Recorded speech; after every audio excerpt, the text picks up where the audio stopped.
In order to pass anything through Congress, it's really important to show that there is support within your congressional constituency for a certain piece of legislation. But more than that, it's really important to show that across the nation, something is a national issue, something that constituents won't let an issue be just let to sit on the back burner. That's why on December 1st through 7th, we're going to hold a national canvass called Pledge in the Streets to represent this unique opportunity that we have, to show our leaders that Americans care about genocide prevention. The canvass will involve our communities, asking our families, our friends, our fellow citizens to pledge their support for comprehensive genocide prevention legislation. In general, the goal of the canvass is to build this broad base of support for the upcoming push for genocide prevention reform. If you've ever worked on a political campaign before, something not necessarily in terms of legislation, you know what a canvass is. We're trying to do the same thing for genocide prevention as a canvass does for a candidate.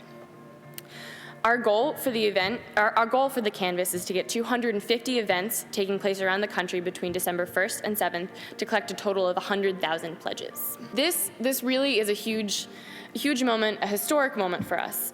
This initiative, which would incorporate 100,000 people nationwide, would mobilize support for the legislative efforts in 2010.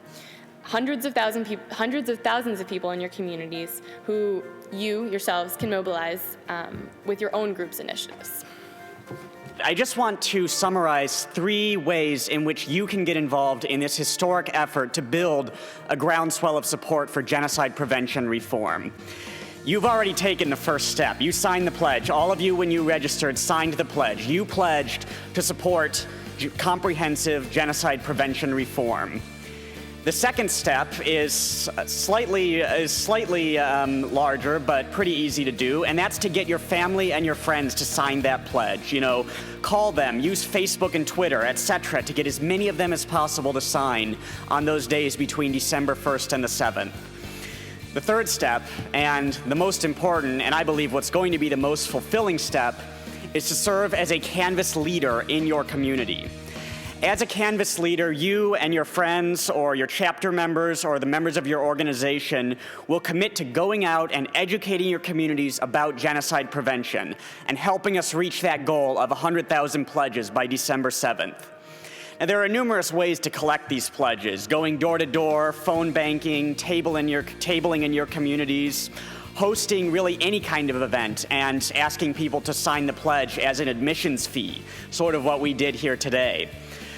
Now, we know you guys have got a lot going on. We know, especially if you're a STAND chapter, you guys are probably busy with all kinds of really neat initiatives. So we're not going to dictate to you how you should get involved in Pledge in the Streets, how you should participate in this national canvass. However, we do hope that you will make the commitment to go out and make sure that Americans understand and support genocide prevention. You'll also be able to go to ipledgetoprotect.org.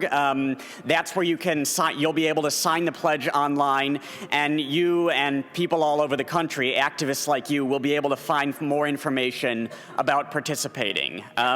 So we really hope that you'll consider playing an active role in this really groundbreaking initiative that we're going to be hosting during that first week in December.